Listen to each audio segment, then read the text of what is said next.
Direct signing এর মাধ্যমে Dhaka Capitals যে চারজন ক্রিকেটারকে দলে ভিড়িয়েছে, চারজনই জেনুইন ম্যাচ উইনার। তাসকিন আহমেদের একটা স্পেল ম্যাচের চিত্র পাল্টে দিতে পারে, সাইফ হাসানের একটা ইনিংস ঢাকাকে ম্যাচ জেতাতে পারে, অ্যালেক্স হেলসের ব্যাপারে নতুন করে বলার কিছু নাই, এবং উসমান খান তিনিও আসলে ম্যাচ উইনিং নক খেলতেই পারেন। বিপিএল এর অকশনে ঢাকা এমন সব ক্রিকেটারকে বেছে নিয়েছে যারা আসলে কোনো না কোনো সময় টি-20-তে দুর্দান্ত পারফর্মার ছিলেন, কিন্তু এই মুহূর্তে হয়তো তারা সেরা ফর্মে নেই। সুতরাং তাদের প্রমাণ করার আছে অনেক কিছু। শুরুটা করা যেতে পারে শামীম পাটোয়ারিকে দিয়ে। শামীম পাটোয়ারি দল থেকে বাদ পড়েছিলেন, ন্যাশনাল টিম থেকে বাদ পড়েছিলেন, আবারও তিনি দলভুক্ত হয়েছেন যখন লিটন কুমার দাস প্রেস কনফারেন্সে বলল যে শামীম থাকলে দলে ভালো হতো। তারপরে থার্ড টি-20তে আয়ারল্যান্ডের বিপক্ষে আবার শামীমকে দলে আনা হয়েছে। এরপর শামীম পাটোয়ারিকে তারা নিয়েছে 56 লাখ টাকা খরচ করে ক্যাটাগরি বি থেকে, এবং ক্যাটাগরি বি থেকে তারা আরেকজন ক্রিকেটারকে পিক করেছে মোহাম্মদ সাইফুদ্দিন।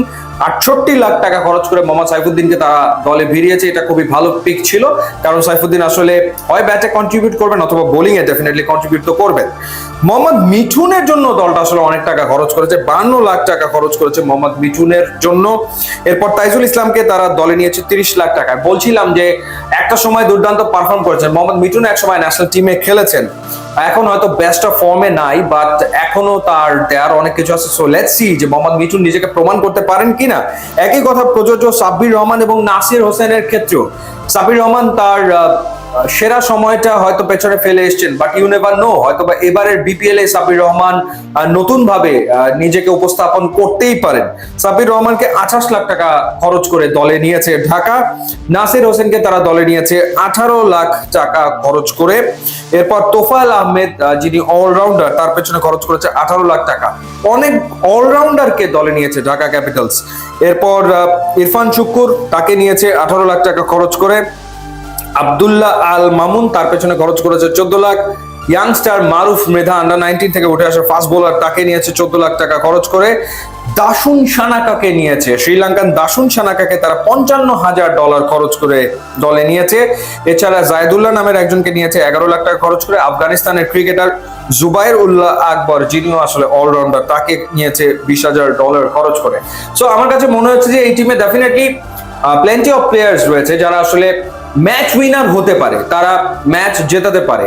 ইনফ্যাক্ট লাস্ট সিজনে শামীম পাটোয়ারি কিন্তু বিপিএল এ দুর্দান্ত পারফর্ম করেছে। সো শামীম যদি সেই রকম ফর্মে থাকে, মোহাম্মদ সাইফুদ্দিন যদি পারফর্ম করতে পারে, তাহলে আসলে এই দলটার এবারে বিপিএল এ ভালো করার সম্ভাবনা রয়েছে। আর একটা ব্যাপার হচ্ছে যে ঢাকা ক্যাপিটালস হয় পাওয়ার প্লেতে ম্যাচ জিতবে, না হলে পাওয়ার প্লেতে ম্যাচ হারবে। কারণ তাদের টপ 3 অর্থাৎ সাইফ হাসান, অ্যালেক্স হেলস এবং উসমান খান, এই তিনজন যদি পাওয়ার প্লেতে খেলে এবং দুইজন যদি ক্লিক করে, তাহলে ঢাকা একটা ফ্লাইং স্টার্ট পাবে। আর যদি ঢাকা পাওয়ার প্লেতে উইকেট হারিয়ে বসে, তখন মিডল অর্ডারের উপরে নির্ভর করতে হবে। সেখানে মিডল অর্ডারে থাকবেন শামীম পাটোয়ারি, মোহাম্মদ মিথুন, এরপর সাব্বির রহমান, এবং সাব্বির রহমান থাকবেন। নাসির হোসেনকে খেলালে নাসির হোসেন থাকবেন। তাদের উপরে আসলে ডিপেন্ড করতে হবে। সো ওভারঅল ঢাকা টিম খারাপ না, ডেফিনেটলি ভালো রেজাল্ট তারা করতেই পারে। প্লেয়ারদের প্রমাণ করার আছে অনেক কিছু। সো লেটস সি এই প্লেয়াররা তাদের প্রমাণ করতে পারে কিনা। এবং এর ভেতরে অনেকেই রয়েছেন যারা যদি নিজেদেরকে প্রমাণ করতে পারেন, স্পেশালি সাব্বির কিংবা নাসির, স্পেশালি সাব্বির, তার জন্য আবার হয়তো বা জাতীয় দলের দরজা খুলতে পারে। সুতরাং এটা একটা ভালো অপরচুনিটি। ইউটিউব এবং ইনস্টাগ্রাম লিঙ্ক দেওয়া আছে, আপনারা যোগ দিলে খুবই খুশি হব। And thanks for watching.